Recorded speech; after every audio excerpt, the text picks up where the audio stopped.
This week on The Inside Story, the 75th anniversary of the world's largest military alliance. NATO members meet in Washington to discuss European security and the defense of Ukraine. Plus, right-leaning parties take a beating at European polls as the continent eyes the November elections in the U.S. Now, on The Inside Story, NATO in Washington.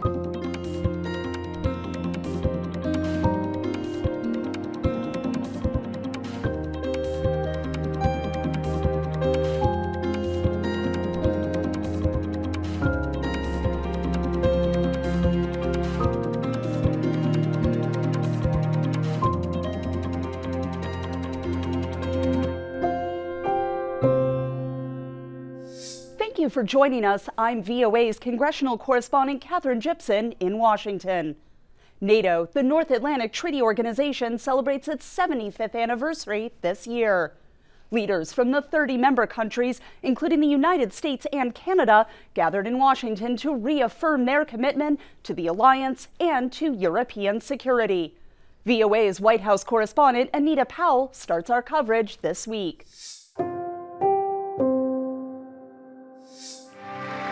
President Joe Biden made a forceful case for peace through strength as NATO members gathered Tuesday in Washington to mark the 75th anniversary of the Security Alliance, as it faces what may be the biggest test in its history. It's good that we're stronger than ever, because this moment in history calls for our collective strength. Terrorist groups continue to plot evil schemes to cause mayhem and chaos and suffering. In Europe, Putin's war of aggression against Ukraine continues. And Putin wants nothing less than Ukraine's total subjugation, to end Ukraine's democracy, to destroy Ukraine's culture, and to wipe Ukraine off the map. And we know Putin won't stop at Ukraine, but make no mistake, Ukraine can and will stop Putin. His argument was bolstered by other members of his administration on Tuesday, with his national security advisor speaking to defense industry executives and invoking a Roman adage: if you want peace, prepare for war. And the alliance's chief began making his pitch, literally and rhetorically, right after landing in Washington. Great pitch! Sign a new defense industrial pledge. And that will be a pledge that will help to make our industry across Europe and North America stronger, more innovative and capable of producing at scale. Biden, in his remarks, acknowledged Stoltenberg's role in the alliance by surprising the former Norwegian Prime Minister with the U.S.'s top civilian honor, the Presidential Medal of Freedom. I keep seeing all those stories. But analysts ask whether this show of presidential power at the summit can obscure Biden's obvious political troubles at home, after a poor debate showing led to mounting calls for him to leave November's presidential race. It should remind us of the criticality of American leadership of this alliance. It is an American creation. It survives and prospers and thrives and has thriven on American leadership. And when doubts arise about American leadership and American leaders, the alliance, when the American president catches a cold, NATO gets pneumonia. It's a sobering thought as NATO meets under the hospitality of an embattled American president, that his weakness, and likewise his strength, are contagious. Anita Powell, VOA News, Washington. American-made F-16 fighter jets like these now heading to Ukraine from NATO allies Denmark and the Netherlands. The transfer of F-16s is officially underway, and Ukraine will be flying F-16s this summer. All 32 allies in a communique calling Ukraine's path to NATO membership, quote, irreversible, in a strong message to Russian President Vladimir Putin that he simply cannot wait out NATO allies. The work we are doing together now will ensure that when the time is right, Ukraine can join without delay. It is not a question of if, but when. U.S. President Joe Biden pressed NATO allies to continue their increased defense spending in order to keep up with Russia's wartime production levels. They're significantly ramping up their production of weapons, munitions, and vehicles. And they're doing it with the help of China, North Korea, and Iran. We cannot, in my view, we cannot allow the alliance to fall behind. The alliance also calling on China to cease its support of Russia's war machine, saying it cannot enable the largest war in Europe in nearly 80 years without negatively impacting its interest and reputation. The declaration we have agreed today is the strongest message NATO allies have ever sent on China's contributions to Russia's illegal war against Ukraine. They're providing dual-use technology and support to Russia's defense industrial base, enabling Putin's war of aggression in Ukraine and allowing him to fight longer and to replace his losses. Analyst and veteran Brad Bowman tells VOA that calling out China was long overdue for the 32-member bloc. Europeans are dying in Europe in a war of aggression from the Kremlin with the support of Iran, North Korea, and China, period. Non-NATO partners from the Indo-Pacific joined NATO allies for the summit in Washington this week. Officials say attendance by Japan, South Korea, Australia, and New Zealand sends a message to China that democratic alliances will stand up for the rule of law, no matter where an aggressor tries to break it. Carla Babb, VOA News, Washington. President Joe Biden welcomed Sweden as the newest member of the NATO alliance. But after some pomp and circumstance, the summit pivoted to planning for Ukraine's defense. Together, we've built a global coalition to stand with Ukraine. Together, we provided significant economic and humanitarian assistance. And together, we've supplied Ukraine with weapons it needs to defend itself. Tanks, armored fighting vehicles, air defense systems, long-range missiles, and millions of munitions. The United States and nearly 24 allied partners have signed bilateral security agreements with Ukraine. And more countries will follow. Today, I'm announcing an historic donation of air defense equipment for Ukraine. The United States, Germany, the Netherlands, Romania, and Italy will provide Ukraine with the equipment for 5 additional strategic air defense systems. And in the coming months, the United States and our partners intend to provide Ukraine with dozens of additional tactical air defense systems. All told, Ukraine will receive hundreds of additional interceptors over the next year, helping protect Ukrainian cities against Russian missiles, Ukrainian troops facing air attacks on their front lines. Make no mistake, Russia is failing in this war. More than 2 years into Putin's war of choice, his losses are staggering. More than 350,000 Russian troops dead or wounded. Nearly 1 million Russians, many of them young people, have left Russia because they no longer see a future in Russia. And Kyiv, remember, fellas and ladies, was supposed to fall in 5 days, remember? Was still standing 2.5 years later and will continue to stand.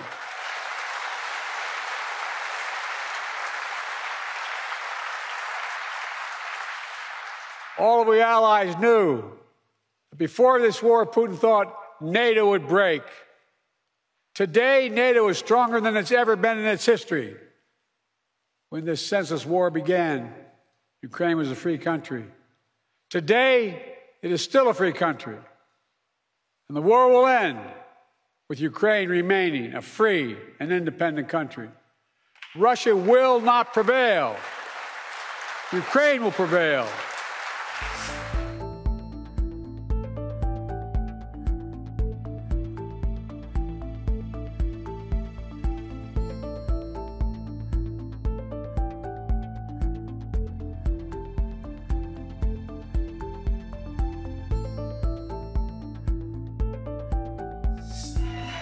U.S. President Joe Biden facing questions from within his own party this week as lawmakers return to Washington and concerns that Biden's poor debate performance will quash his chances to beat Donald Trump in the November general election. He just has to step down because he can't win. Representative Mike Quigley, one of a handful of House and Senate Democrats who have publicly expressed concerns that Biden has not made the case he is healthy enough to serve another 4 years. But the majority of Democrats still pledge their support. President Biden is the nominee, and we support the Democratic nominee. that will be Donald Trump. That is a fact. The White House said Biden's debate performance was a temporary misstep. He had a bad night. We've talked about it. He understands people's concerns. We have been out there, as we have been in previous months. You see from his engagement with everyday people on the ground. One analyst told VOA that lawmakers aren't the only ones Biden needs to win over. He needs to hear their concerns. He needs to be honest with them about where he has liabilities and what his plan is to attack those liabilities. But he also has a PR problem with voters out there. It matters a lot that Democrats sitting lawmakers are upset with their own candidate.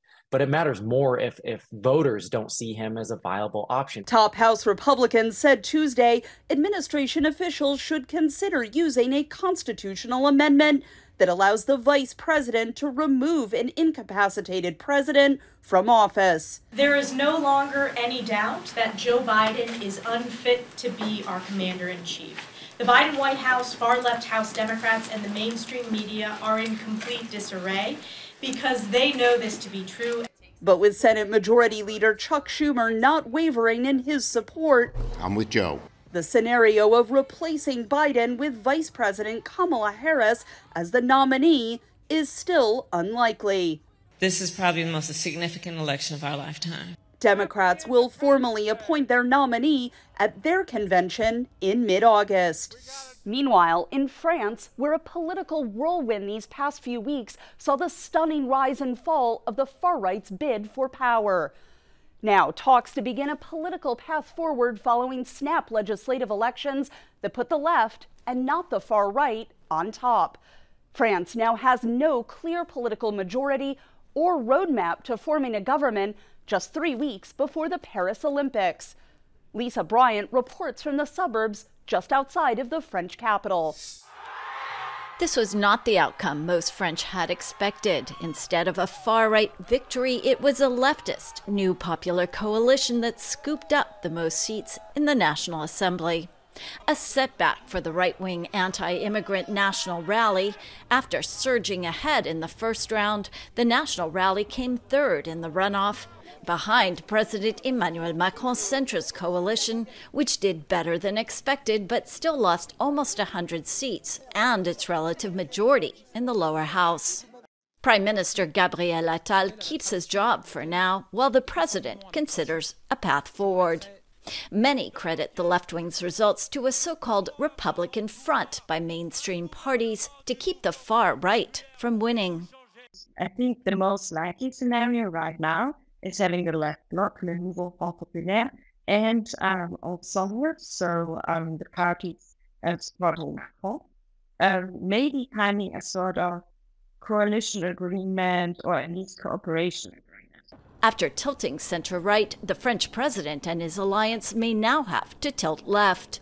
Macron may have to govern with a political opposition, something he's never done in his 7 years in power. Analysts like Weber say Macron will likely retain control of foreign policy, which supports Ukraine, the European Union, and the Transatlantic Alliance. But a possible alliance with the left could halt or roll back Macron's domestic agenda, including controversial retirement and other reforms. France's political divisions were reflected here in Neuilly-Plaisance, where Sunday's vote pitted a far left against a far-right candidate. I voted for the left. They have the values I believe in. So did Yanina Kirkini, the daughter of Algerian immigrants. She's worried about the far-right's appeal. People are saying more of what they really believe. We are seeing it every day. They don't remember history. It makes me sad. The National Rally is disappointed today, but it still won dozens of new legislative seats, and it remains a major force ahead of French presidential elections just 3 years away. Lisa Bryant, VOA News, Neuilly-Plaisance, France. Continuing the trend of left-leaning victories in Europe, we now go to Britain, where voters there elected a new government. Keir Starmer's center-left Labour Party recently won a landslide victory, securing a majority in Parliament. Our correspondent Henry Ridgewell in London tells us how Britain's role on the world stage may change under Prime Minister Starmer's leadership. A new government and a new direction for Britain. Labour leader Keir Starmer and his wife Victoria were cheered by supporters as they arrived Friday at the Prime Minister's residence. Starmer promised to lead a government of service on a mission of national renewal. From now on, you have a government unburdened by doctrine, guided only by the determination to serve your interest, to defy, quietly, those who have written our country off. The result brings a crushing end to 14 turbulent years of rule under the Conservatives, their worst result in history. I have heard your anger, your disappointment, and I take responsibility for this loss. Britain has had 5 prime ministers in just the past 8 years, a period that saw Britain's exit from the European Union, the coronavirus pandemic, Russia's invasion of Ukraine, a financial market crash under Liz Truss, and an inflation crisis. Immigration remains a major political issue.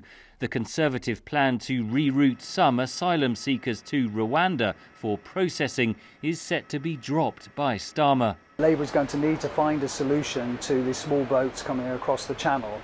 It's going to ditch the Rwanda scheme, but it's going to have to come up with other solutions to deal with that particular problem. Analysts say Britain is unlikely to see dramatic changes in foreign policy under Prime Minister Starmer. Keir Starmer's Labour government will continue to back Ukraine against Russia very strongly. It will try and maintain the special relationship with the United States of America, although that will get a little bit more difficult if President Trump is re-elected. I know that he's a strong supporter of NATO, of the transatlantic alliance, and also committed to ensure that the United Kingdom continues to be a strong and very committed NATO ally. But there are defence challenges at home. We keep hearing in this country that our armed forces are stretched to the bone, they haven't been invested in enough, that the UK military is incapable of defending UK territory. So a new government is going to immediately face the issue of what it wants to do about that. Labour have said they want to take defence spending up to 2.5% of GDP when economic circumstances allow. But Labour warned Friday there isn't a huge amount of money to spend. Any mission of renewal will have to be a long-term project. Henry Ridgewell, VOA News, London. Turkish President Recep Tayyip Erdogan joined his fellow NATO members in Washington this week. And as Dorian Jones reports from Istanbul, after recent years of mistrust, Turkey's leader hopes to reset relations with Western allies. Turkish President Recep Tayyip Erdogan attends the 3-day NATO summit in Washington after years of bitter differences with other members of the Western military alliance. Analysts say Erdogan goes to the Washington meeting on a good footing, having resolved contentious issues that dogged previous NATO summits. At the time, it was about NATO's enlargement to Sweden and Finland. That's now over. There's also new Secretary General, which Turkey backed, the former Dutch Prime Minister Mark Rutte. And by and large, Turkey is online with the select decisions that will relate to NATO support to Ukraine. But Erdogan's close ties with Russian President Vladimir Putin remain points of tension with NATO allies. His ties with Putin were underscored by last week's face-to-face meeting on the sidelines of the China-led Shanghai Cooperation Organization, and Turkey's refusal to impose sanctions on Russia over Ukraine. That relationship will require careful handling by both Washington and Ankara. There's an understanding that as a country that neighbors Russia, that has a number of interdependencies, this is something unavoidable. However, in return, Turkey is also quite cautious in not crossing the red lines set by the US and by EU in terms of the current Russia sanctions. The NATO summit in Washington will give Erdogan a chance to meet with President Joe Biden. Analysts suggest that Turkey's growing importance in Africa, Central Asia and the Caucasus could be an incentive for the US administration to increase its cooperation with Ankara. Administration and Turkish officials are looking into Africa, where Turkey has ambitions to expand its influence, both economically and in security terms. There is a renewed attention in Central Asia, and of course, an effort to see if there could be more in the Balkans when it comes to Turkey and US supporting stability and EU enlargement process. A May meeting in Washington between Erdogan and Biden was cancelled amid differences over Israel's war in Gaza. Dorian Jones, VOA News, Istanbul. Here in the U.S., we're now just 4 months away from the presidential election. And to put it mildly, political tensions are high. VOA's Veronica Balderas Iglesias spoke with some voters who blame the media for deepening divisions. U.S. voters say there's no question that the United States is polarized ahead of the November presidential election. I think this is the most divided we've seen the country since probably the civil rights era. I mean, we've got people who can't even have a conversation. Recording engineer Michael McDermott believes politically polarized media contribute to the problem. You just have separate news stations for separate viewpoints. You have to kind of take everything you hear with a grain of salt. A 2023 survey found Americans are more likely to see the news media as hurting democracy and increasing political divisions than decreasing them. Only 16% said they were very confident that the news media reports the news fully, accurately, and fairly. When you read the news, like, you can just tell, or like the people that are giving it to you, you can just tell by like the wording that they use that they're trying to get you to think like one way or the other. Media driving polarization isn't an accident, says Justin Owen, president of the Beacon Center of Tennessee, a free market public policy organization. It's clicks, right? It's, eyeballs on your news stories and those types of things. And there is an incentive, frankly, to be more extreme in the positions that you put out there because that's going to get more attention. Many also blame social media for widening the political divides. People spout their opinions there too. I think it fans the flames. But while traditional and social media may stir divisions, experts say they don't cause them. There's very little evidence that media ever persuade people from their deeply held beliefs. Polarization, was happening before all the media change and before partisan news made a resurgence. As the presidential election draws near, Dunaway says she's far more concerned about the spread of misinformation and the increasing challenges that average news consumers face to discern truth from fiction. Veronica Balderas Iglesias, Falls Church, Virginia. That's all for now. For all of us at The Inside Story, thanks for watching. For the latest news, you can log on to voanews.com and follow us on Instagram and Facebook at VOA News. I'm Catherine Gypson. Follow me on X at KGyp. Also, catch up on past episodes at our free streaming service, VOA Plus. We'll see you next week for The Inside Story.